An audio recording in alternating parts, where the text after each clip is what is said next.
ಕಡಬ ತಾಲೂಕಿನ ಸುಬ್ರಹ್ಮಣ್ಯ ಸಮೀಪದ ಕುಲ್ಕುಂದ ಎಂಬಲ್ಲಿ ಕುಮಾರಧಾರ ನದಿಗೆ ಸ್ನಾನಕ್ಕಿಳಿದ ಓರ್ವ ಯುವಕ ಸೇರಿದಂತೆ ಇಬ್ಬರು ನೀರಲ್ಲಿ ಮುಳುಗಿ ಮೃತಪಟ್ಟ ಘಟನೆ ಭಾನುವಾರ ನಡೆದಿದೆ. ಮೃತರನ್ನ ಸುಳ್ಯ ತಾಲೂಕಿನ ಕೊಲ್ಲಮೊಗ್ರು ನಿವಾಸಿಗಳಾದ 39 ವರ್ಷದ ಹರಿಪ್ರಸಾದ್ ಮತ್ತು 28 ವರ್ಷದ ಸುಜಿತ್ ಎಂದು ಗುರುತಿಸಲಾಗಿದೆ. ಮೃತರಿಬ್ಬರು ಅವಿವಾಹಿತರಾಗಿದ್ದು ತಮ್ಮ ಸ್ನೇಹಿತರೊಂದಿಗೆ ಕುಮಾರಧಾರ ನದಿಯಲ್ಲಿ ಸ್ನಾನ ಮಾಡಲೆಂದು ಕುಲ್ಕುಂದಕ್ಕೆ ತೆರಳಿದ್ದರು. ಸುಜಿತ್ ಈಜಾಡಲು ನೀರಿಗೆ ಇಳಿದಿದ್ದು ಈ ವೇಳೆ ಆತನಿಗೆ ಈಜು ಬಾರದ ಕಾರಣ ನೀರಿನಲ್ಲಿ ಮುಳುಗಿದ್ದಾನೆ.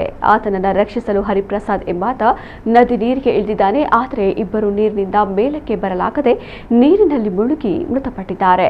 ನೀರಲ್ಲಿ ಮುಳುಗಿದ ಇಬ್ಬರ ಮೃತದೇಹವನ್ನ ಮೇಲಕ್ಕೆತ್ತಲಾಗಿದೆ. ಈ ಬಗ್ಗೆ ಸುಳ್ಯ ತಾಲೂಕಿನ ಕೊಲ್ಲಮೊಗ್ರು ಗ್ರಾಮದ ಜಯರಾಮ ಎಂಬುವರು ನೀಡಿದ ದೂರಿನಂತೆ ಸುಬ್ರಹ್ಮಣ್ಯ ಪೊಲೀಸರು ಪ್ರಕರಣ ದಾಖಲಿಸಿಕೊಂಡಿದ್ದಾರೆ.